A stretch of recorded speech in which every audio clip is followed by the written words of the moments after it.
Welcome to V3 news లక్ష్యం సమాజితం. నేను మీ సాయి సుధా. అయితే ఈ రోజు మనతోటి సోలి సాయి హాస్పిటల్స్ చైర్మన్ నందనంపాటి రామాంజనేయులు గారు, రాము అని పిలువబడే నందనంపాటి రామాంజనేయులు గారు మనతోటి ఉన్నారు.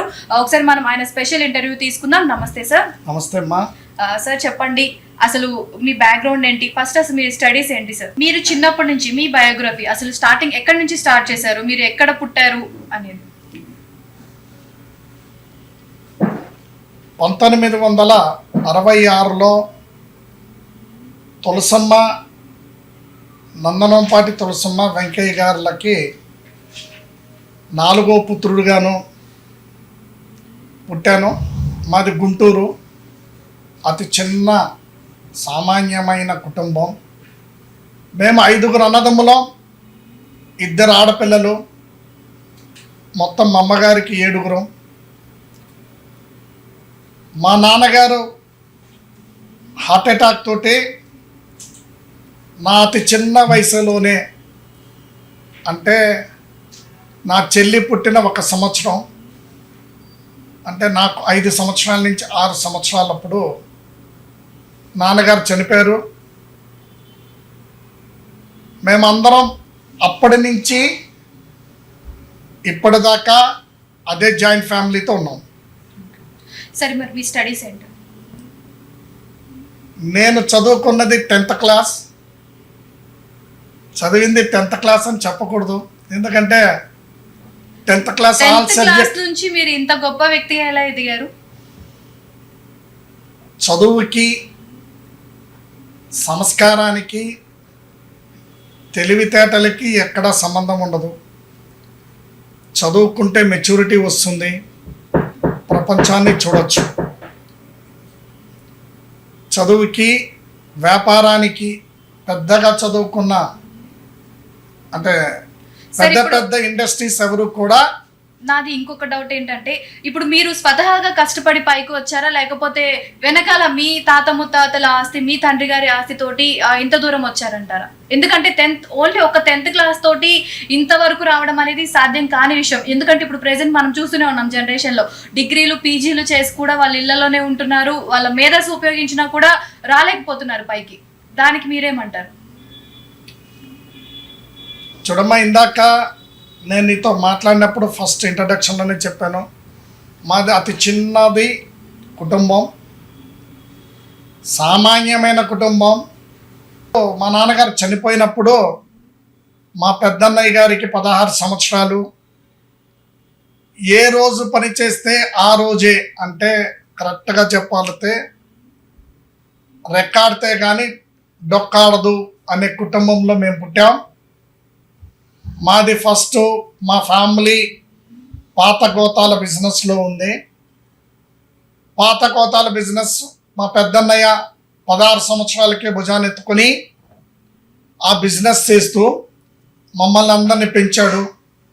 మా పెద్దన్నయ్యకి సహాయకుడుగా, అంటే పెద్దన్నయ్య పేరు వీరాంజనేయులు, రెండో ఆయన పేరు చిన్న వీరాంజనేయులు, మూడో ఆయన పేరు సీతారామాంజనేయులు. వీళ్ళ ముగ్గురు కలిసి ట్రెడిషనల్, అంటే ఫ్యామిలీ ట్రెడిషనల్ బిజినెస్లోకి వచ్చారు. అక్కడి నుంచి నేను సపరేట్గా ఆఫీస్ బాయ్ కింద నా జీవితం స్టార్ట్ చేసి, చుండూరు వెంకట సూర్యప్రకాష్ గారు మరియు బద్రీనారాయణ ఇద్దరు కలిసి వ్యాపారం చేసే సంస్థలో ఆఫీస్ బాయ్ కింద జాయిన్ అయ్యాను. ఆయన కన్నా కొన్ని రోజుల ముందు కనిగెల్పల రాఘవరావు గారు అని ఆయన దగ్గర ఉన్నాను. వీరిద్దరి దగ్గర ఆఫీస్ బాయ్ కింద ఉండి వ్యాపారం నేర్చుకుని ఒక 2 నుంచి 3 సంవత్సరాల పాటు జీవితాన్ని చూసి, అక్కడి నుంచి మా ట్రెడిషనల్ బిజినెస్లోకి కొన్ని కారణాల వల్ల మూవ్ అయ్యాను. అక్కడి నుంచి చాలా పెద్ద, అంటే మీకు తెలుసు, కోట్ల మంది కలలుగానే ఒక పెద్ద రేంజ్కి ఎదిగాము. జూట్ మిల్ అని జూట్ మిల్లు పెట్టాము, రన్ చేశాము. కొన్ని పరిస్థితుల్లో దెబ్బతిని అక్కడి నుంచి అప్పుల పాలై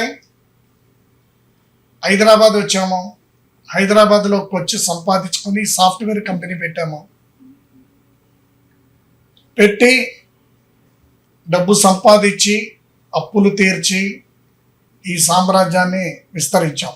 సార్ మీకు పెళ్ళి ఎప్పుడు ఏ సంవత్సరంలో జరిగింది? నాకు వచ్చి 1988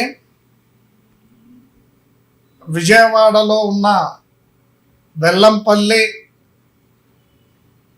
సుబ్బారావు గారు, ఆయన భార్య రంగనాయకమ్మ గారి ఆఖరి సంతానమైన నిర్మల సుధారాణి గారిని చేసుకున్నాను. నాకు 2 పిల్లలు, కానీ నాకు 2 పిల్లలు నేను ఎప్పుడు ఎవరికి చెప్పను. 5 అబ్బాయిలు 6 అమ్మాయిలనే చెప్తా.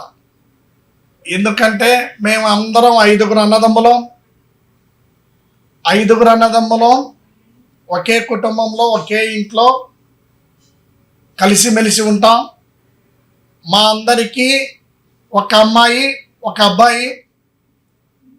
మా అన్నయ్య గారికి మాత్రం ఒక అమ్మాయి ఎగస్ట్రా. అందుకని 5 ప్లస్ 6 అమ్మాయిలు అని చెప్తాం. 5వవాడు అమెరికాలో ఉన్నాడు. ఆయన పేరు హనుమాన్. అమెరికాలో ఉన్న ఆయన ప్రాణం, ఆయన మనసు ఇక్కడే మాతోటే ఉంటుంది. ఆ అమ్మాయి కూడా సుధారాణి, ఆ అమ్మాయి కూడా జాయింట్లోనే మాతోటే కలిసిమెలిసి ఉంటుంది. మీరు ఇప్పటి వరకు ఇంత గొప్ప స్థానానికి చేరుకోవడానికి ఎన్నో ఒడిదుడుకులు ఎదుర్కొని ఉంటారు. అటువంటివి 1-2 చెప్తారా మాకు? అమ్మ ఆల్రెడీ చెప్పుకున్నాను. 2004లో వ్యాపారంలో దెబ్బతిని తినటానికి తిండి లేని స్టేజీకి వెళ్ళి కోట్లల్లో అప్పులు పాలై హైదరాబాద్ వచ్చాను. అంతకన్నా పెద్ద ఒడుగుదుడుగుదులు ఏం లేవు. తిరిగి సాఫ్ట్వేర్ కంపెనీ పెట్టుకొని తిరిగి ఈ స్థానానికి ఒక భాగ్యం. ఇలాంటి ఆటుపోట్లు ఎన్నో చూశాను జీవితంలో. మిమ్మల్ని మోసం చేసిన వాళ్ళు, అలానే మిమ్మల్ని వెనక్కి లాగడానికి ప్రయత్నించిన వాళ్ళు మీ జీవితంలో కూడా ఉన్నారా? ఎందుకంటే ఒక మనిషి అనే వాళ్ళు పైకి ఎదుగుతుంటే చాలా మంది మన చుట్టుపక్కల ఉన్న వాళ్ళే చూస్తూ ఉండలేరు. అలాంటివి మీకు సిచ్యువేషన్స్ ఎదురయ్యా? నన్ను మోసం చేసిన వ్యక్తులు కానీ నాకు ఎవరు తారసపడలేదమ్మా. మోసం చేసిన వ్యక్తులే కాదు, చెడ్డవాళ్ళు కూడా ఎవరు నాకు తారసపడలా. నా జీవితంలో ప్రతి ఒక్కడు నాకు మంచి వాళ్ళే దొరికారు. నా ఫ్యామిలీ, నా స్నేహితులు, నా బంధువులు, అన్నిటికన్నా ముఖ్యమైన నా స్టాఫ్, వీళ్ళందరూ నా అభివృద్ధికి, నేను పెరగటానికి కారకులు. ఇంతవరకు ఎవరు కూడా, ఇందాక మీరు అడిగారు మోసం చేశారా? ఎవరు చేస్తారు? ఎందుకు చేస్తారు? ఇంతవరకు నాకు అది లేదు. నా ఈ జీవితం 58 సంవత్సరాలు కోర్టు నోటీస్ ఎరగను, పోలీస్ స్టేషన్ మెట్లు ఎక్కలేదు. నేను అంత దెబ్బతిన్నా రాము గురించి తెలిసిన వాడు ఎవరు కూడా నా మీద కేసు పెట్టలేదు. అందరూ నాకు తగిలిన వాళ్ళందరూ మంచి వాళ్ళే. మనం ఏ చూపుతో చూస్తే అందరూ అదే చూపు కనపడతారు. కాబట్టి నాకు వెన్నుపోటు పొడిచిన వాళ్ళు కానీ, ఎదుగుతుంటే ఏడ్చే వాళ్ళు కానీ, నన్ను మోసం చేయాలనుకున్న వాళ్ళు కానీ నాకింతవరకు నా జీవితంలో తారసపడలేదమ్మా. సరే, ఇప్పటి వరకు మీ గురించి కొంచెం క్లుప్తంగా తెలుసుకున్నాము. మరి ఇంకా చూసుకున్నట్లయితే మీ సేవా కార్యక్రమాలు అసలు ఎందుకు స్టార్ట్ చేశారు? ఏ సంకల్పంతో స్టార్ట్ చేశారు? మనిషి సంఘజీవి. చిన్నప్పుడు సగం రోజులు పస్తుగానే ఉన్నాను. 2004 నుంచి 2007 అప్పులు తీరేదాకా సగం రోజులు తిని ఉన్నాయి. ఆకలి అంటే ఏంటో తెలుసు, డబ్బు రూపాయి విలువ నాకు తెలుసు. మనిషి సంఘజీవి. మనం బతుకుతూ 10 మంది బతకాలి, 10 మంది బాగు చూడాలి అనే కోరిక మనం ఉంటే ఏ సేవ అయినా చేయొచ్చు. అలాగే చిన్నప్పుడు నేను తెలుసుకుంది ఒకటి, తింటే భూమి పాలు. ఎందుకంటే మరుసటి రోజు టాయిలెట్కి వెళ్తాం, పెడితే మన పాలు. అంటే కడుపుకి ఆకలి ఉన్న వాడికి అన్నం పెడితే అతని మొహంలో ఉన్న కృతజ్ఞత భావం అనుకోవచ్చు, అతని ఆకలి తీరింది అనే సంతోషం అనుకోవచ్చు, అతని మొహంలో ఒక రకమైన తృప్తి కనిపిస్తుంది. అది చాలా ఆనందంగా ఉంటుందమ్మా. ప్రతి వాళ్ళు ట్రై చేయొచ్చు. ఆకలిగా ఉన్న వాడికి, పొద్దున్నుంచి అన్నం అని ఎతుకుతున్న వాడికి మీరు కడుపు నిండా అన్నం పెట్టండి, అతను మనకి ఒక రకంగా దేవుడే అనుకుని అన్నం పెట్టండి. అతను చూపులోను, అతను చూపించే దీనిలోనూ చాలా తేడా వస్తుంది. అది గమనించండి. అది గమనించిన తర్వాత పెడతాం, స్టార్ట్ చేయండి. సార్, మనం మాట్లాడుకోవాలనుకుంటే మీరు ఒకటి కాదు, రెండు కాదు, కొన్ని వందల వేల సేవా కార్యక్రమాలు చేశారు ఇప్పటి వరకు. ఓన్లీ హైదరాబాద్ లోనే కాదు, మొత్తం ఇండియా అంతటా కూడా చేస్తున్నారు, చేస్తూనే ఉంటారని కూడా విన్నాం. మరి ఇటువంటి తరుణంలో పొలిటీషియన్స్ ఎవరైనా మీ దగ్గరికి వచ్చి మా పార్టీలో చేరండి అని చెప్పి మిమ్మల్ని కన్సల్ట్ అయ్యారు? రాజకీయాలకి నాకు సరిపడదమ్మా. నేను ఒక వర్కర్ని. దేవుడు నన్ను పుట్టించింది 10 మందికి ఉపయోగపడాలి అనే ఒక సంకల్పంతో నాకు ఈ సేవాన్ని, ఈ అదృష్టాన్ని నాకు దేవుడు ఇస్తున్నాడు. ఇందాక నుంచి మీరు అంటున్నారు, మీరు చేస్తున్నారు, చేయటానికి నేను ఎవరినమ్మా? నేనేదైనా ఎవరికైనా అన్నం పెట్టాలంటే తినేవాడు దొరకాలి కదా. చేయటానికి నేనెవరిని? నేను కాదమ్మా. ఆయనకి అన్నం పెట్టమని దేవుడు నా మనసులో చెప్తేనే నేను చేయగలుగుతాను. సేవ చెయ్యాలి అంటే నాకన్నా కోటీశ్వరులు ఈ సిఐఎల్లో కొన్ని వేల మంది ఉన్నారు.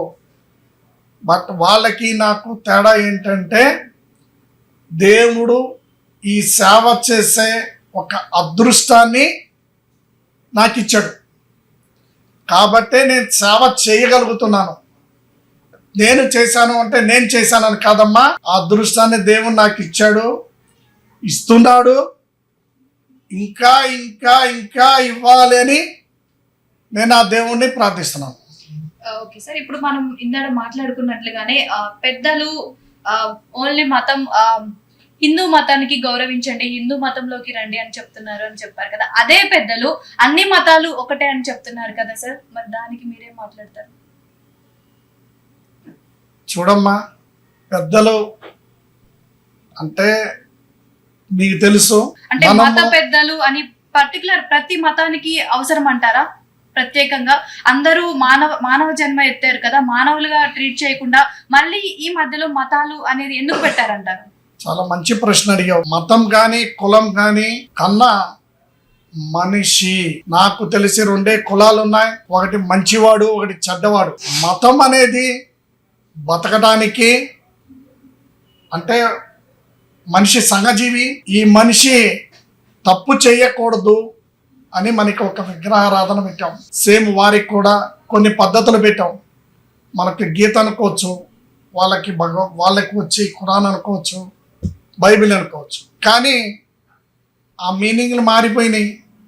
భగవంతుని దగ్గరికి చేరటానికి మతాలు అవసరం, కానీ బతకడానికి మతాలు అవసరం లేదు. కానీ బాగా కొంతమంది వ్యక్తుల మూర్ఖత్వంతో అనుకోవచ్చు, అది ఏ పదంతో వాడాలో నాకైతే తెలియదు, మత పిచ్చెక్కి ఇంకో కులాన్ని ఇచ్చి మా కులాన్ని పెంచుకుందామని కాదండి. ఉన్న వ్యక్తులని సన్మార్గం వైపు మరలించండి. తప్పు చేయకుండా బతకడం నేర్పండి. అంతేకాని నా మతం పెరగాలి అని చూడొద్దండి. ప్రతి మతంలోనూ మంచి వాళ్ళు ఉన్నారు, చెడ్డవాళ్ళు ఉన్నారు. చెడ్డవాళ్ళ పర్సంటేజీ తగ్గించండి, మంచి వాళ్ళ పర్సంటేజీ పెంచండి. మతం అంటే భగవంతుణ్ణి నమ్మకం. ఎందుకంటే భగవంతుణ్ణి నమ్మిన ఏ ఒక్క వ్యక్తి తప్పు చెయ్యడు. కాబట్టి మతాలు పుట్టినాయి, ఈ మతాలు ఉన్నాయి. మతం పెంచటానికన్నా నేను చేతులు జోడించి చెప్పేది ఏంటంటే, మతం పెరగాలి అనే కన్నా మన మతంలో ఉన్న వ్యక్తులు తప్పుడు మార్గంలో పోకుండా సన్మార్గంలో పోవాలి అని ఆ మతం కోసం కష్టపడండి అని నేను చెప్పగలిగింది ఇది. సార్, మనం మాట్లాడుకోవాలనుకుంటే ఇప్పుడు సాయిబాబాని చూసాం. సాయిబాబాని మన హిందువులు అలానే చాలా మంది కొలుస్తూ ఉంటారు, హిందువులలో కూడా. మరి సాయిబాబా ఒక ముస్లిం అని కదా సార్? ఇందాకే చెప్పానమ్మా, ప్రతి మతంలోనూ మంచి వాళ్ళు ఉన్నారు, చెడ్డవాళ్ళు ఉన్నారు. ఎవరినైనా నమ్ము, మంచివాడిని నమ్ము. నేను హిందువులే నమ్ము, ఇంకోళ్ళని నమ్ము అని అన్నాం. నీ విశ్వాసాన్ని గౌరవించు, పరమతాన్ని ప్రేమించు, పరమతాన్ని చెయ్యి. అంతేకాని ఈ మతంలో నుంచి ఈ మతాన్ని ప్రోత్సహించద్దు, ఈ మతాన్ని చెడగొట్టాలని ట్రై చేయొద్దు. దయ ఉంచి దేవుళ్ళకి కులాన్ని అంటకట్టద్దు. మనకి తెలుసు మీకు, మనకున్న పురాణాల్లో ఉన్న ఋషులందరూ బ్రాహ్మల కాదు. మనకున్న విశ్వామిత్రుడు అవ్వచ్చు, ప్రతి ఒక్క ఋషి బీసీలు ఉన్నారు, ఎస్సీలు ఉన్నారు, ఎస్టీలు ఉన్నారు. అమ్మ దయ ఉంచి దేవుళ్ళకి మతాన్ని అంటకట్టద్దు. ఇప్పుడు వరకు మనం చూసుకున్నట్లయితే ఇందాక మనం అనుకున్నట్లుగానే మీరు కొన్ని వందల వేల సేవా కార్యక్రమాలు చేశారు. అందులో కొన్ని మాకు ఎగ్జాంపుల్ గా చెప్తారు. ఏం చెప్పమంటారమ్మా? అంటే నేను గుడి కట్టానని చెప్పమంటారా? లేదు అనాథాశ్రమం కట్టారని చెప్పమంటారా? శివరాత్రి వస్తే పాలు పంచుతున్నాను అని చెప్పమంటారా? ఆకలిగా ఉన్న వాడికి అన్నం పెడుతున్నానని చెప్పమంటారా? లేదు చదువుకుని డబ్బులు లేని వ్యక్తులకి చదువు చెప్పిస్తున్నానని చెప్పమంటారా?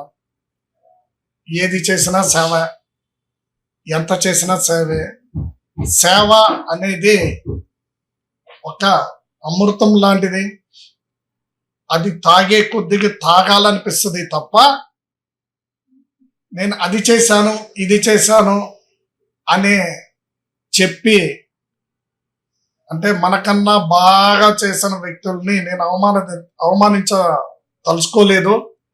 నేను చాలా చిన్న వ్యక్తిని. నేను అది చేశాను ఇది చేశాను అని చెప్పే కన్నా నాకు ఉన్నంతలో 10 మందిని పెట్టాలి, 10 మందికి చెయ్యాలి, 10 మంది బాగుండాలి అని కోరుకుంటా. నేను ఒక్కడనే, అంటే మా చిన్నప్పుడు మా గురువుగారు ఒక మాట చెప్పాడు. ఏమని అంటే, నువ్వు సెంటు కొట్టుకున్నావురా, నువ్వు ఒక్కడే సెంటు కొట్టుకుంటే బాగోదు, నీ చుట్టూ ఉన్న వాళ్ళు ఒక మంచి సబ్బు వాడుతున్నారా లేదా అని గమనించుకొని వాళ్ళకి సహాయం చేయి. అంటే నేనన్నా తెలియక, అదేంటి స్వామి నా దగ్గర ఉన్న డబ్బుతోటి, గురువుగారు నాకున్న డబ్బులతో అంటారే, వాళ్ళంతా వాసన వస్తుంది, నువ్వు సెంటు కొట్టుకున్నావు, మజా రాదు. కాబట్టి నువ్వు బతుకు, నీతో పాటు 10 మందిని బతికిచ్చు, నీ చుట్టూ ఉన్న వాళ్ళని డెవలప్ చేయి, నీ చుట్టూ ఉన్న వాళ్ళు ఆనందంగా ఉంటే నువ్వు ఆనందంగా ఉంటా ఉన్నారు. అదే పద్ధతిలో పోతున్నా. అంతగా నేను అంత పెద్ద గొప్ప వ్యక్తిని అయితే కాదు. సరే, అలానే మనం చూసుకున్నట్లయితే కరోనా టైం అది చాలా క్లిష్టమైన పరిస్థితులు ఎదుర్కొన్నారు జనాలు కూడా. మరి అటువంటి సమయంలో మీరు ఏ విధంగా జనాలకి హెల్ప్ చేశారు? అసలు మీరు బాధ్యత ఏంటి? అంటే మీరు ఎందుకు ప్రజల పట్ల అంత కేరింగ్ తీసుకుంటున్నారు? కరోనా వచ్చింది 3వ రోజు మాకు ఇక్కడ ఉన్న డిఎస్పి గారితో నేను అట్లా వెళ్ళటం జరిగింది. జరిగినప్పుడు అక్కడ పోలీస్ వ్యాన్ ఆగగానే అంబేద్కర్ నగర్, వికలాంగుల కాలనీ, ఎన్టీఆర్ కాలనీ, 4 కాలనీలోకి వెళ్ళాం ప్రజల్ని ఎడ్యుకేట్ చేయటం కోసం. అక్కడికి వెళ్ళిన తర్వాత జీప్ ఆగగానే అందరూ ప్లేట్లు పట్టుకొని పరిగెత్తుకుంటూ లైన్లో నించున్నారు. ఏంటమ్మా లైన్లో నించున్నారు? ఇది కరోనా కాలం కదా, మనిషికి 2 అడుగులు 3 అడుగులు దూరం ఉండాలా? మీరందరూ ఎందుకంటే, మేము అన్నం తిని 3 రోజులైంది స్వామి, మీరు లాకౌట్ పెట్టారు, మేము ఏ రోజు సంపాదన ఆ రోజు సంపాదన తోటి డబ్బులు భోజనాలు చేసేవాళ్ళం, మీరు లాకౌట్ పెట్టి మీరు బాగున్నారు, మరి ఈ టైంలో మీరు మాకు అన్నం పెట్టకపోతే కరోనా సంగతి దేవుడు ఎరుగు, గ్యారంటీగా 2-3 రోజులతో ఆకలి సావులు చచ్చిపోతాం. ఆ మహానుభావుడు డిఎస్పి పక్కకి తిరిగి, మేమేం చేయగలుగుతాం, గవర్నమెంట్ చేయాలా, గవర్నమెంట్ డిసిషన్ తీసుకోవాలా, అప్పుడు కానీ మేము చేస్తాం, మేము గవర్నమెంట్ ఎంప్లాయీస్మే అని బాధపడుతూ, ఏదన్నా మీరు చేయగలరా రాము గారు అని అడిగాడు. వారిని చూస్తే నాకు కళ్ళమ్మటి నీళ్ళు ఆగలా. ఎందుకంటే వాళ్ళు రోడ్డు మీద చెత్త కాగితాలు ఏరుకుండేవాళ్ళు, రోడ్డు మీద ప్లాస్టిక్ పేపర్లు ఏరుకుండేవాళ్ళు, వికలాంగులు, వీళ్ళందరూ ఉన్నారు. సరే సార్, నేనైతే పెట్టగలుగుతాను, మరి నాకు కొంచెం మనుషులు వాళ్ళంటే పర్వాలేదు రాము గారు చెయ్యండి అన్నారు. 500 మందితోటి అక్కడ వండి తేవాలి అని వాట్సాప్ గ్రూప్ లో నా స్టాఫ్ కి పెట్టాను. ఎవరైతే భయం లేకుండా ఎవరైతే తల్లిదండ్రుల అనుమతి తీసుకుని రాగలుగుతారో చెప్పండి అన్న. ఒక్క రోజులోనే 350 మంది మేము వస్తామన్నారు. సాఫ్ట్వేర్ కంపెనీ ఎంప్లాయీస్ అంటే చాలా పెద్ద పొజిషన్ లో ఉండేవాడు గిన్నెలు గడిగాడు. ఎవరు చేసింది వాళ్ళు చేశారు. ఎమ్మటే హైజెనిక్ గా మిషన్ ఓపెన్ చేసి బాలకృష్ణ గారి దగ్గర డబ్బాలు తీసుకుని వంట వాళ్ళని రప్పించి మాకు రెగ్యులర్ సప్లై ఇచ్చే ఆయన షాప్ లో ఏమున్నాయో అన్ని పట్టుకొని రమ్మని చెప్పి భోజనాలు వండటం స్టార్ట్ చేస్తే రోజుకి 15,000 నుంచి 20,000 మంది దాకా రిక్వైర్మెంట్ పెరిగింది. అయ్యా మాకు పెట్టండి అని మొదలు పెట్టాం. రోజుకి 20,000 మంది దాకా 70 రోజులు పూర్తిగా 70 రోజులు అవిశ్రాంతంగా రోజుకి 2 సార్లు అన్నం ప్రసాదం పెట్టాం. అది ఒక జీవితంలో ఒక మరుపురాంది, ఒక గొప్పది, ఆనందంగా ఆ కార్యక్రమాన్ని పూర్తి చేశాం. సార్ మనం చూసుకున్నట్లయితే ఇప్పుడు మీరు ఇన్ని కార్యక్రమాలు చేస్తున్నారు కదా, అది మీరు ఒక్కళ్ళే చేస్తున్నారా లేకపోతే మీకు బయట నుంచి ఏమైనా ఫండ్స్ వస్తున్నాయంటారా? ఫండ్స్ అనేది ఏమి లేదమ్మా, మేము ఒక్కళ్ళమే. అంటే మా ఫ్యామిలీ మొత్తం కలిపి ఈ కార్యక్రమాలు చేస్తాం. ఈ కార్యక్రమాలని ఫండ్స్ కన్నా కార్యకర్తలు మెయిన్. మా స్టాఫ్ ఇండియాలో ఎక్కడ జరిగినా మేమున్నామని టీం బయలుదేరుతుంది, మేము చేస్తాం. అలాగే మీరు అన్నారు చూడండి, ఎవరన్నా డబ్బు ఇస్తే మీరు తీసుకుంటారా? ఫండ్స్ అంటే అవే తీసుకుంటారు. మేమైతే వెళ్ళి ఎవరిని అడగం. ఎవరన్నా వచ్చి మేము చెయ్యాలి అంటే డబ్బు రూపంలో వద్దమ్మా, నువ్వేం చేయాలనుకుంటున్నావో తెచ్చి అక్కడ పోసి వెళ్ళు, నీ పేరు అనౌన్స్ చెయ్యం, ఇది చెయ్యం. అలాంటి వ్యక్తులు కొంతమంది మాత్రమే.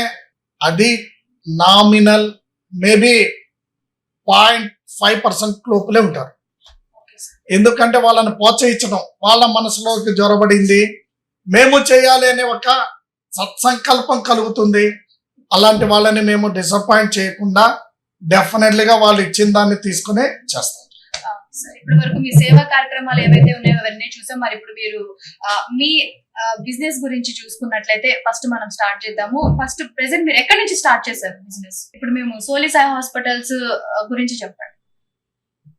ఫస్ట్ 2004 లో ఎస్వికే ఇన్ఫర్మేషన్ టెక్నాలజీ అనేది 2004 లో చిన్న బిజినెస్ గా స్టార్ట్ చేసి 2010-12లో పెద్ద బిజినెస్ అయింది. దాంతోపాటే హాస్పిటల్స్ అంటే నా చిన్నతనంలోనే రేణుకా నేత్రాలయం హాస్పిటల్లో డాక్టర్ ఎడ్ల శ్రీరామూర్తి గారి దగ్గర మా అమ్మగారి పేరుతోటి నెలకి 4 నుంచి 5 సర్జరీలు ఫ్రీగా చేయించామండి పూర్ పీపుల్కి. ఇక్కడ పూర్ పీపుల్ అనేది తెలియదు, అందుకని మనం ఎందుకు కట్టకూడదు అనే ఒక ఉద్దేశంతో, నేనే డాక్టర్ని కాదు, ఒక వ్యాపారస్తుడిని, మనం ఎందుకు చేయకూడదు అనే ఒక సత్సంకల్పంతో ఈ హాస్పిటల్ ప్రారంభించడం జరిగింది. ఈ ఆసుపత్రిలో ఇప్పటి వరకు ఒక 3 లక్షల చిల్లరకి ఫ్రీగా ట్రీట్మెంట్ జరిగింది. అంటే మేము దీనికి సపరేట్గా ఒక టీం పెట్టాం. వాళ్ళు క్యాంపులకు వెళ్ళి అవసరమైన ప్రతి ఒక్క వ్యక్తికి మందులు ఇస్తూ కళ్ళజోడు ఇస్తూ వాళ్ళకి సర్వీస్ చేస్తున్నాం. ఇక్కడికి వచ్చిన వాళ్ళు నీడెడ్ అయి ఉండి కంపల్సరీ సర్జరీకి వెళ్ళాలి, వారి దగ్గర డబ్బులు లేవు అనుకున్న వాళ్ళకి తులసమ్మ చారిటబుల్ ద్వారా వాళ్ళకి ఫ్రీ ట్రీట్మెంట్ కొన్ని ఇస్తున్నాం. ఇంకా చాలా కార్యక్రమాలు చేస్తున్నాం ఈ హాస్పిటల్ ద్వారా. సార్ ఈ హాస్పిటల్లో ప్రతి ఐకి సంబంధించిన ప్రతి దానికి ట్రీట్మెంట్ ఉందా? 100% ఉందమ్మా. ఇది లేటెస్ట్ టెక్నాలజీతో కట్టాం. లాభాపేక్ష లేదు దీనికి. వచ్చిన వాళ్ళ దగ్గర డబ్బు తీసుకోవాలనే ఆలోచన లేదు. మంచిగా క్లిక్ అయింది.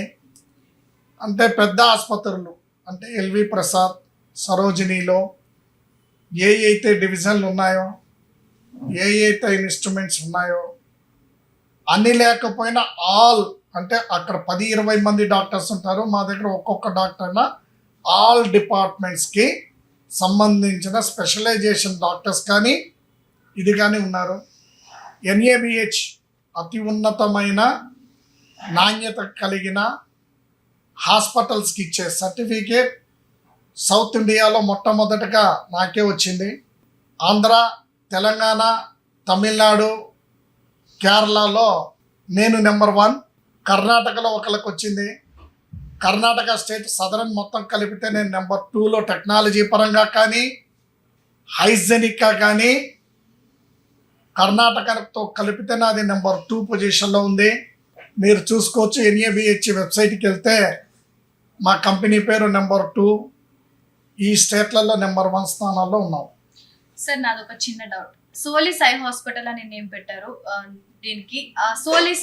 సోలిస్ అనడానికి మీనింగ్ చెప్తారా మాకు? అర్థం ఏంటి అసలు? సోలిస్ అంటే లాటిన్ భాషలో సూర్యుడు అని అర్థం.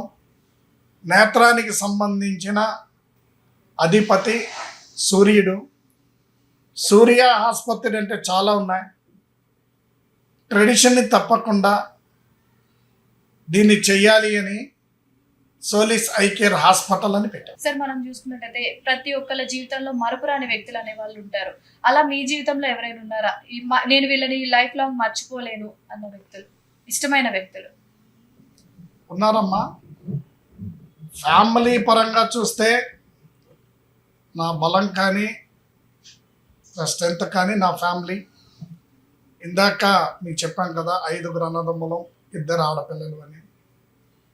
5 అన్నదమ్ములం స్ట్రెంత్ అదే నా ఫ్యామిలీ. ఈ కష్టకాలంలో కూడా అందరం కలిసి నిలబడ్డాం. ముఖ్యంగా ఫ్యామిలీలో నా భార్య నిర్మల సుధారాణి, ఆమె నాకు చేసింది నేను మర్చిపోలేను.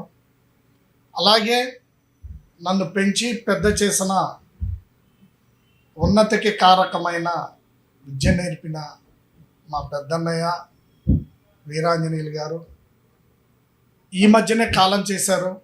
అది జీవితానికి నాకు చాలా పెద్ద దెబ్బ. నా ఊహ తెలియక ముందు మా నాన్నగారు కాలం చేశారు. అప్పుడు నాకు తెలియదు నానంటే ఏంటో కూడా నాకు తెలియకుండా పెరిగాను. ఆయనే నాన్నయ్య నన్ను పెంచాడు. అమ్మ చనిపోయింది, చాలా బాధపడ్డాను. అమ్మ చనిపోయినప్పుడు నేను ఎంతైతే బాధను అనుభవించానో మా పెద్దన్నయ్య చనిపోయినప్పుడు అంతే బాధను అనుభవించాను. ఆయన గారి లోటు నాకు చాలా ఎక్కువ. అట్లాగే నా ఉన్నతికి కారణం చాలామంది ఉన్నారు. అందరిలో ఒక 4-5 పేర్లు చెప్తాను. శివరామకృష్ణ ప్రసాద్ గబ్బిట, ఆయన గారు గుంటూరులో ఆడిటరు, నాకు అడ్వైజరు, అన్నిటికీ సలహాలు ఇస్తాడు ఆయన గారు.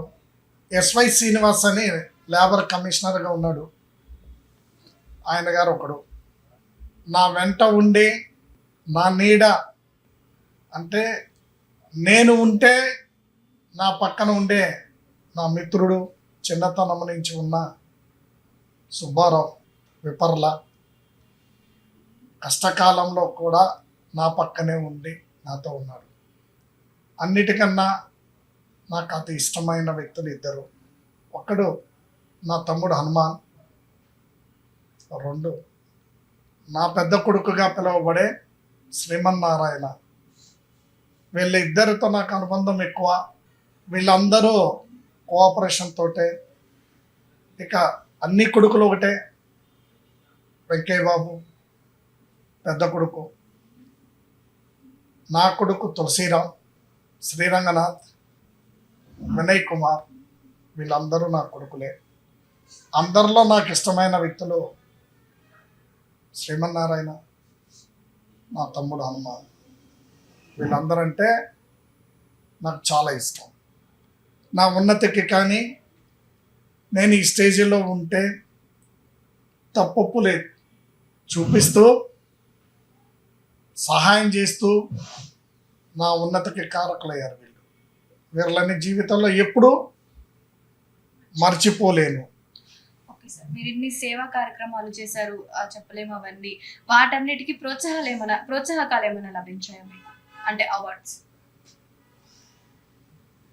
నేను ఏ సేవ చేసినా ఎవరి గొప్ప కోసమో ఎవరి మెప్పు కోసమో నేను ఏ పని చెయ్యను. ఏం చేసినా నా అంతరాత్మ కోసమే చేస్తాను. నా అంతరాత్మ ఇక్కడ తృప్తి పడాలి. ఏ ఎక్స్పెక్టేషన్ లేకుండానే పనిచేస్తాను. మీరు అడిగారు కాబట్టి చెప్తున్నా. నా కరోనాలో చేసిన సర్వీస్కి కరోనా యోధుడని అన్ని ఛానల్లోనూ వచ్చింది. గవర్నమెంట్ పోలీసులు ప్యారెట్స్లో అనౌన్స్ చేసి సెల్యూట్ చేయించారు. అలాగే అన్నదాన ప్రభు అని తిరునల్లారులో గవర్నర్ చేత నుంచి అవార్డు అందుకున్నా. అట్లాగే చాలా సేవా కార్యక్రమాల్లో చాలా అవార్డులు వచ్చాయి. నేను అవార్డుల కోసమైతే వర్క్ చెయ్యను. నా పని నేను చేసుకుపోతాను. సార్, మీరు ఇన్ని అవార్డ్స్ సంపాదించారు, ఇంత ఘనం సేవ చేస్తా అంటే ఇంకా ఇంకా సేవ చేయాలనుకుంటున్నారు. ఇంత సింపుల్ నేచర్ తో ఎలా ఉన్నారు? అది చిన్నప్పటి నుంచే వచ్చిందా లేకపోతే మీరు అలవర్చుకున్నారా దాన్ని? అంటే నేను చేసే సేవ నా తృప్తి కోసం చేస్తున్నాను తప్ప ఒకరి మెప్పు కోసం చేయట్లేదు, అది నాకు సంతృప్తినివ్వాలి అన్న మీరు సింపుల్ నేచర్, ఆ నేచర్ అనేది ఎలా వచ్చింది మీకు? పెద్దలు నేర్పిన సంస్కారం, పెద్దలు పెంచిన పెంపకం. ఉన్నదాల్లో బతుకు, ఉన్నదాన్ని పంచు అని చెప్పిన మా అమ్మగారి పెంపకం, సంస్కారం, మా పెద్దన్నయ్య గారి ట్రైనింగు, ఇవి నాకు అబ్బిని. ఈ క్వశ్చన్ మేము మిమ్మల్ని ఎందుకు అడగాల్సి వచ్చిందంటే, ఈ రోజుల్లో చిన్న బిస్కెట్ ముక్కి ఇస్తేనే వీడియో తీసి సోషల్ మీడియాలో వైరల్ చేసుకుంటున్నారు. కానీ మీరు ఇంత గొప్ప గొప్ప కార్యక్రమాలు చేస్తూ కూడా ఎప్పుడు నేను ఫేమ్ అవ్వాలి అనుకోలేదు కదా. సో అందుకని నేను మిమ్మల్ని ఈ క్వశ్చన్ అడిగాను సార్. నువ్వు అడగటంలో తప్పు లేదమ్మా, కానీ ఏ పని చేసినా తృప్తికరంగానో ఆనందంగానో ఏ ఎక్స్పెక్ట్ చేయకుండా చేసుకుంటూ పోతే అన్ని తనంతన తానే మన దగ్గరకు వస్తాయి. ఈ అవార్డులు అనుకోండి, ఈ బిరుదులు అనుకోండి, ఈ పేరు అనుకోండి. ఇదివరకు ఇంకా నేను బ్యానర్ కూడా పెట్టకుండా చేసిన సేవలు చాలా ఉన్నాయి. ఈ గత 5 సంవత్సరాల నుంచి మాత్రమే సోలీస్ ఓపెన్ అయింది. సోలీస్ పేరుతో చేస్తున్నాను. అంతకుముందు ఏం చేయాలనుకుంటున్నానో వితౌట్ బ్యానర్లో కార్యక్రమాలు చేసుకుంటూ, without photos, without video, without add కార్యక్రమాలు చేసుకుంటూ గత 15 సంవత్సరాల నుంచి వస్తున్నాను. కానీ వీళ్ళందరూ మా స్టాఫ్ అభ్యంతర మేర సోలీస్ banner, Tulasamma charitable trust banner గత 4-5 సంవత్సరాల నుంచి మాత్రమే పెడుతున్నా. ఇక్కడ స్టాఫ్ ఏ విధంగా ఉంటారు? ఇక్కడ స్టాఫ్ చాలా సార్లు చెప్పారు కూడా, నాకు నా స్టాఫ్ అంటే చాలా ఇష్టం అని. సో అందుకని ఈ క్వశ్చన్ అడగాల్సి వస్తుంది మిమ్మల్ని. ఇక్కడ ఉన్న ప్రతి ఒక్క వ్యక్తి సేవా దృక్పథంతోనే ఉంటారు. సేవ చేయాలనే సంకల్పంతో ఉంటారు. ఈ క్వశ్చన్ నన్ను అడిగే కన్నా నా దగ్గరకు వచ్చిన పేషెంట్లను అడగండి. ఎప్పుడన్నా నేను కూడా అట్లా వెళ్ళి అడుగుతాను. వాళ్ళ దగ్గర నుంచి ఎక్కువ వచ్చిన రిప్లై ఏంటంటే, ఇది ఆసుపత్రి కాదండి, దేవాలయం. మేము దేవాలయానికి వచ్చి వెళ్తున్నాం.